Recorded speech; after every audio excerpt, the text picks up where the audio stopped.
이제 달러 엔인데 네. 그 이제 1달러당 지금 150엔까지 네. 왔어요. 지금 엔화 5년 차트 먼저 한번 띄워주시면 좋은데 네. 이 150엔이 너무너무 중요하기 때문에 여러분들이 요거를 이 달러엔 그 환율을 네. 조금 같이 네. 뭐 여러 가지 금융시장 지표 보시면서 같이 좀 보실 필요가 있습니다. 그래서 네. 요걸 좀 보자라는 의미로 좀 말씀드리는 건데요.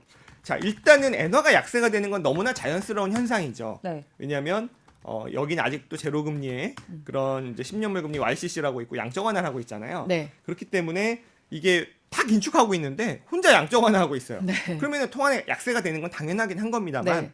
근데 거기에 마지노선이 있는 겁니다. 음. 약간 이제 더 이상 물러날 수 없는 그 선이 150엔이에요.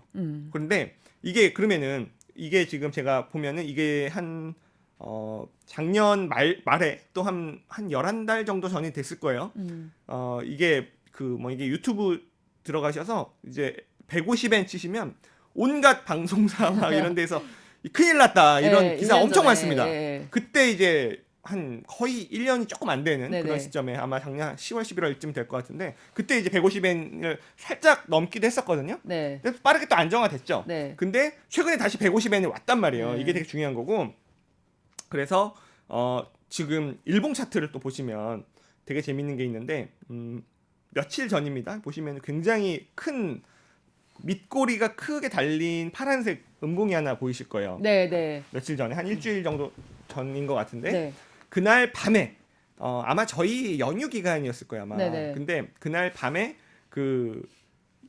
밤에 갑자기 그 달러 엔 시장에서 이런 급격한 개입이 들어갑니다. 네, 근데 자 우리가 낮에 개입이 들어가면은 일본에서 개입한 거잖아요. 네. 근데 밤에 개입이 됐기 때문에 네. 이거는 단순하게 일본만의 개입이 아니었던 거고 네.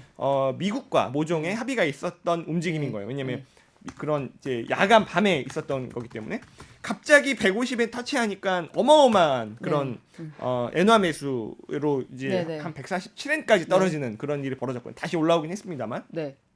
이 얘기인즉슨 150엔은 뭔가 절대 사수를 해야 되는 선이다라고 네. 보고 있는 거고요. 그러면서 그러면은 이게 왜 중요하냐면 150엔이 무너지면 그럼 어떻게 되는 건데 네. 지금 일본은요 환율을 강세로 돌릴 수 있는 분명한 카드가 있죠. 네. 양적 완화 안 하면 되는 거예요. YCC 안 하면 되는 거예요. 그렇죠. 지금도 이제 YCC가 원래는 0.25로 막아놨다가 0.5로 막아놨다가 네. 지금은 이제 1%까지 열어놨잖아요. 한 1%까지 올라가지 않으면 무제한 개입은 안 하겠다. 근데 네. 그러면은 지금 일본의 10년물 국채는 얼마 정도냐? 한 0.75 정도 돼요. 그러면 아직까지는 버퍼가 있는 거죠. 네. 이게 1% 넘어가면 또 무제한 또 개입이 있을 거고. 근데 이게 150엔이 넘어가면 일본이 뭘 해야 되잖아요. 가장 강력한 수단은 아까 말씀드렸듯이 이제 YCC를 폐지하면은 이제 네. 이거는 강세가 됩니다. 근데 일본은 그걸 하고 싶지 않아 해요. 네. 그렇죠. 하고 싶지 않아요. 왜 그러냐면 일본은 모처럼 만에 호황이 찾아왔어요. 증시가 네. 지금 잃어버린 30년을 극복하고 있고 정말 모처럼 만에 이런 사실 약 이 정도 수준의 엔저가 또 수출 기업에 도움이 되고 네. 뭔가 이제 그동안에 우리가 정말 잃어버린 30년을 극복해 나가는 과정인데 그 1등 공신은 그런 YCC 양적 완화였는데 그걸 그만두고 싶지 않은 거죠. 그쵸. 근데 만약에 150엔이 돌파해서 이렇게 가버리면은 그만둘 수밖에 없는 상황이 벌어지면 네. 어떻게 되느냐? 네. 그러면은 엔화가 급격하게 강세로 돌아설 가능성이 네. 있습니다. 그러면은 자 엔화가 급격하게 강세가 되는 게 뭔데? 그게 무슨 상관인데? 자 지금 엔화가 약세니까요. 일본인들이 해외로 그리고 네. 또 전 세계 자금이 엔화가 아닌 다른 데로 다 이렇게 퍼져 있단 말이에요. 그리고 양적 완화에서 퍼졌으니까 그렇죠.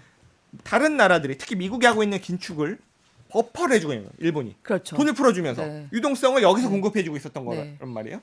그걸로 버티고 있었는데 그러니까 세계에서 지금 유동성을 공급하고 있는 유일한 나라라고. 유일한 나라죠. 네. 근데 공급은커녕 전 세계 자금이 다 일본으로 환류를 해버립니다. 네. 쫙 빨아들이겠죠. 네. 그러면 강세가 강세를 만들고 강세가 강세를 만들고 그럼 이제 엔화를 투자하신 분들은 좋겠습니다만 네. 전 세계 금융시장에서 갑자기 유동성이 이쪽으로 빨려 들어가는 특히나 일본인들이 해외에 뿌렸던 자금을 다 걷어들이지 않겠어요? 네.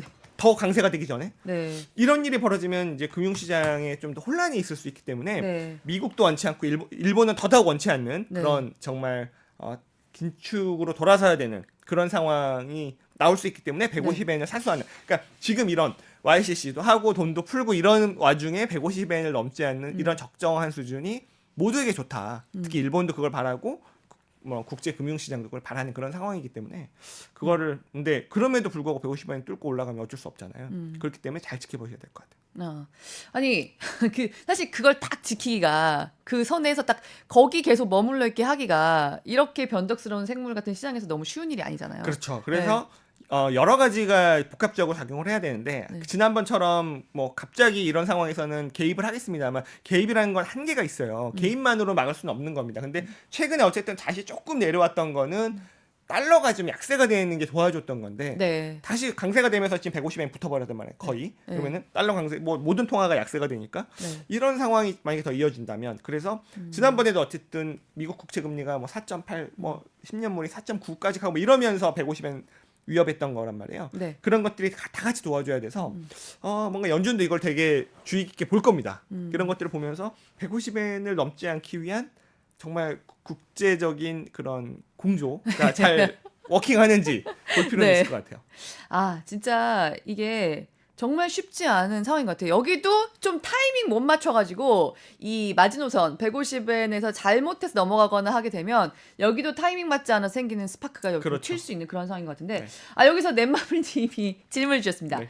그럼 코스피 불장 가나요? 일본으로 올 돈이 다른 국가로 갈 수가 있으니까. 그러니까 이게 유지가 되면요. 네. 일본이 그런 완만한 그냥 이 정도의 약세 구간을 150엔을 넘지 않는 약세를 유지하면 네. 그 돈은 다른 나라로 가는데 특히나 우리나라로 오겠죠. 네. 근데 갑자기 엔화 강세가 급격하게 진행이 되면 우리나라에 있는 돈도 일본으로 다시 환류를 할 수 있기 때문에 아니면 그냥 글로벌 투자자들이 야 이제 일본에 투자해야지 엔화에 투자해야지 하면서 우리나라에 있는 돈을 뺏어갈 수 있기 때문에 그래서 그 달러 엔 환율이 우리도 중요한 거예요. 아 진짜 지금 요 상황이 진짜 여기도 지금 숨가쁘게 진짜 돌아가고 있는 게 되게 조용하게 숨가쁘게 그렇게 돌아가고 맞습니다. 있는 엄청난 상황인 전쟁이에요. 것 같아요. 150엔 전쟁이. 진짜 환율 전쟁이라는 게 네. 진짜 무섭습니다. 저희 엔화에 대해서는 상대적으로 조금 평소에 그 많이 집중하지 못했지만 사실 엔화가 그야말로 전 세계에 나가 있어서 지금 만들고 있는 상황들이 굉장히 크거든요. 그쵸. 한마디로 지금 일본이 엔화를 억지로 일본으로 끌어들이는 빨아들이는 상황이 어쩔 수 없이 일본도 원치 않는 상황이 어쩔 수 없이 만들어지면 조금 세게 얘기해서 글로벌 자금 경색이 일어날 수 있는 그런 상황이기 때문에 네. 150엔 달러당 150엔 수준을 넘지 못하도록 그 어떤 개입을 통해서 살살살 조절할 수 있느냐 일본과 미국이 함께 요거가 이제 시장에서도 키포인트로 볼 수 있는 그러니까 영원히 할 수는 없잖아요. 이런 네네. 약속 완화를 그러면 언제까지만 버텨주면 되냐면 네. 미국이 금리 인하 사이클로 네. 돌아설 때까지만 버텨주면 되는 네. 거예요. 네. 미국이 금리 인하 사이클로 돌아설 때까지. 네. 네. 지금 엔화 관련된 상황들은 진짜 오늘 권혜리의 모닝 라이브 리플레이로 딱 10분. 시간이 없으시면 딱 요 엔화 얘기한 부분 10분어치만 돌려보셔도 한 큐에 좀 이해하실 수 있을 것 같습니다. 나중에 헷갈린다 싶으면 장희성 지점장이 나온 10월 13일 금요일의 모닝 라이브 다시 돌려보시면 되겠습니다.